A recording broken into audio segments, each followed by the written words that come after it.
Hi guys, it's Amber with the Madison County Chamber, and I'm with the Mondeau Dukes. We are super excited to have them at our Fridays at 5 concert, which is Friday, June 4th. And so, AJ and Travis, tell me, who are the Mondeau Dukes? I'm AJ, and that other guy over there, I suppose you could say the better half is Travis. And we're a jam duo, a guitar and bass jam duo based out of Pella, I guess we'll say, Iowa, and we've been playing as the duo for like the last 2 years now. But Travis and I have a musical history that goes back quite far. Oh yeah.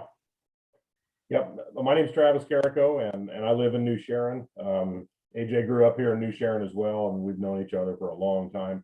And yeah, it'll be 3 years ago this fall, we started the band, and we have humble beginnings as a youth group praise band back in what, 2000? Something like that. Yeah, 2000. Early 2000s. I would have been like a junior in high school. Yeah, and so we started playing together then.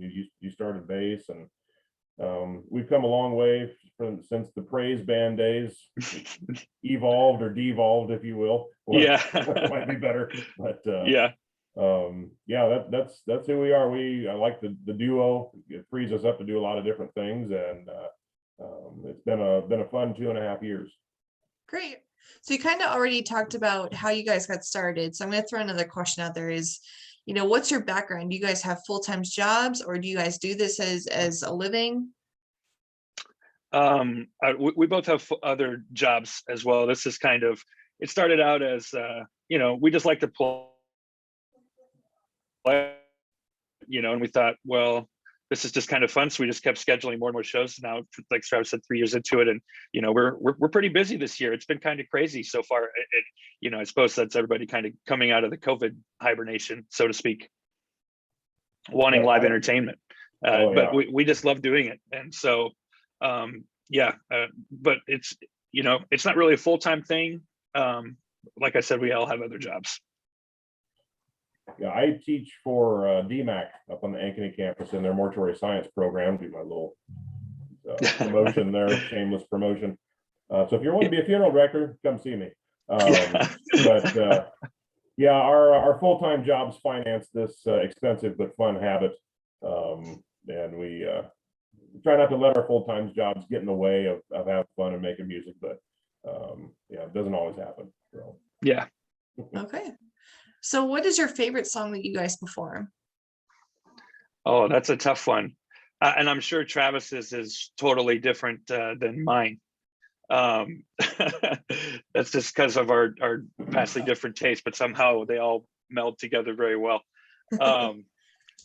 Man, that's a tough call. Travis, you answer first. I got to think on that. Yeah, I saw this question, and that it's just like picking your favorite child.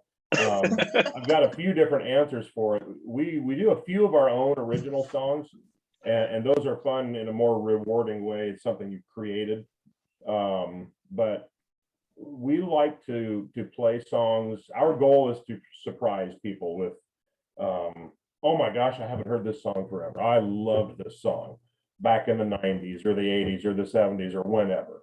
And so, there's one song we're doing now. It's by a band called Pablo Cruz from 1979 called Love Will Find a Way. And it's one of my favorites to play just because it grabs their ear and they're like, oh my God, I remember this song. But AJ and I, again, have evolved in 2.5 years into, like he mentioned, what we've monikered ourselves as a jam duo. My favorite song to play is any song where there's room for something unexpected to happen. And that happens 2 or 3 times a night with us.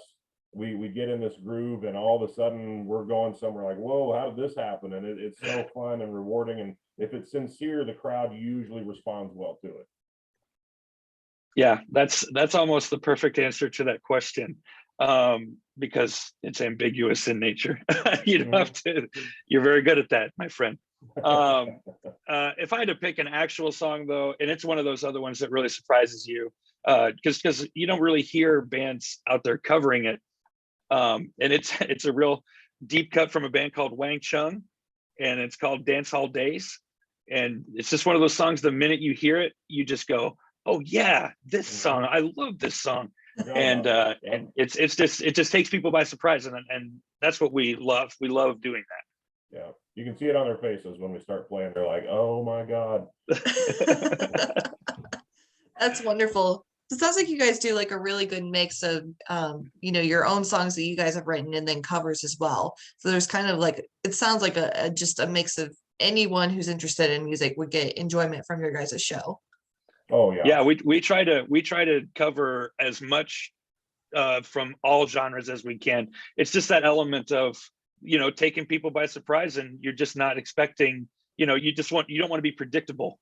And so we try to not be predictable. Yeah, I think that's a great answer. It's I hate being predictable. We understand that nobody is interested, or very few people are interested in showing up and listening to a band play 3 hours worth of their own material that they don't know at all. Mhm. But we'll pepper in a couple a night. We play mostly covers, but we try to keep, like AJ said, unpredictable, unique covers that not everybody's doing out there, just to keep it fun. Awesome.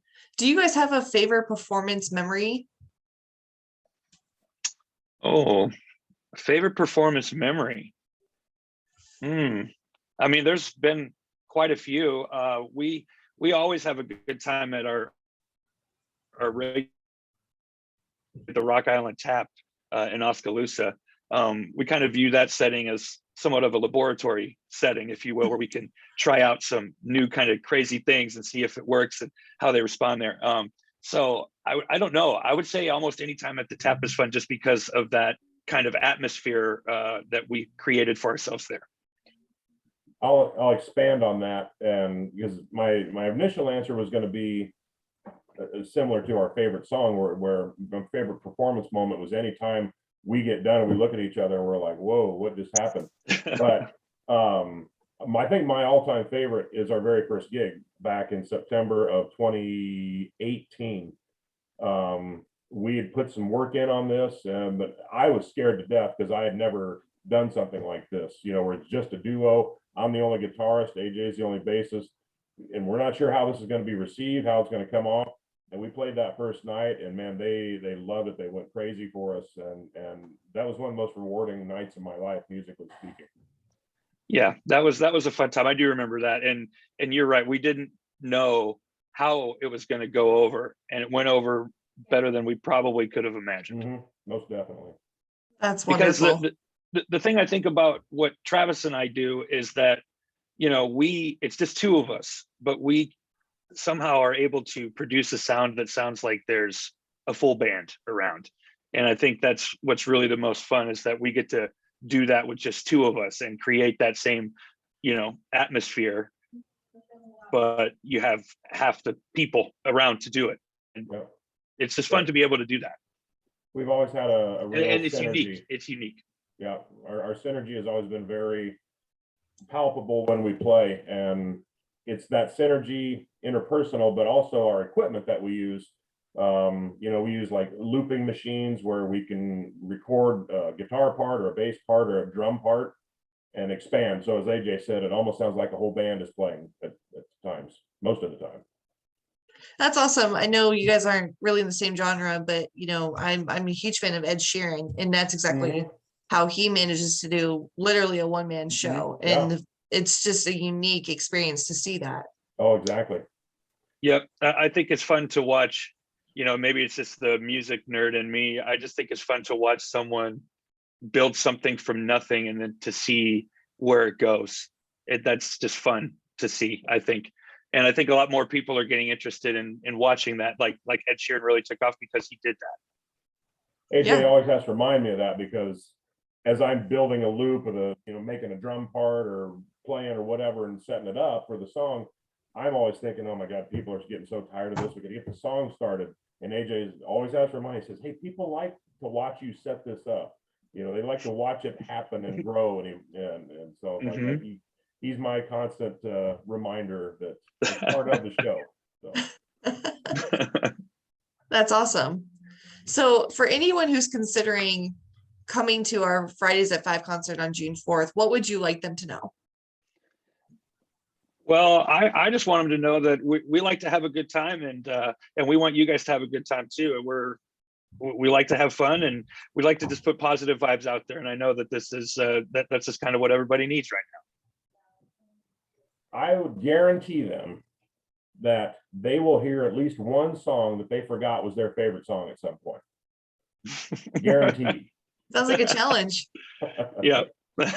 Well, we do take requests as well. We like the challenge of that. Yes. So yeah. But I guarantee they'll hear a song, they'll be like, oh God, that was my favorite song back in whenever. And they'll walk away happy.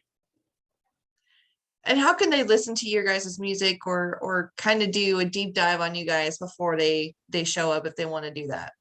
Well, we're on social media, so you can find us on Facebook. All you got to do is type in the Mondeau Dukes in the search bar, and our page should pop up. Give us a follow. That's the best way to keep up on what we're doing. And we have videos of performances and snippets and songs, and even some original songs up there as well. We have an Instagram page too, so you can find us on there. Same, just search for the Mondeau Dukes, and we're on YouTube also. So we're across all the social media. That's probably the best way to find us. We're working on trying to get maybe some of our original tunes out, maybe on the Spotify kind of streaming platforms, but that's a work in progress still. Sure. Well, just a reminder for those folks who are considering coming out, June 4th at 5 o'clock is when we'll start. We are recognizing our unsung heroes who rose to the occasion during COVID, and we're excited to be able to do that. And then the live music starts at 5:30 with the Mondeau Dukes. We will also have rolling taps out there, so come thirsty and drink from their retro vintage beer truck. We'll obviously have wine as well, and Cattlemen's Association will be out there serving food if you're interested in purchasing food. Bring your own lawn chairs, don't bring any extra drinks or food. And then thank you to Fairway for sponsoring this, and for the Winterset Parks and Recs for partnering with us on this event. Thank you guys for your time, and I look forward to seeing you on Friday. Thank you so much. It was nice to talk with you. See you next Friday, Winterset.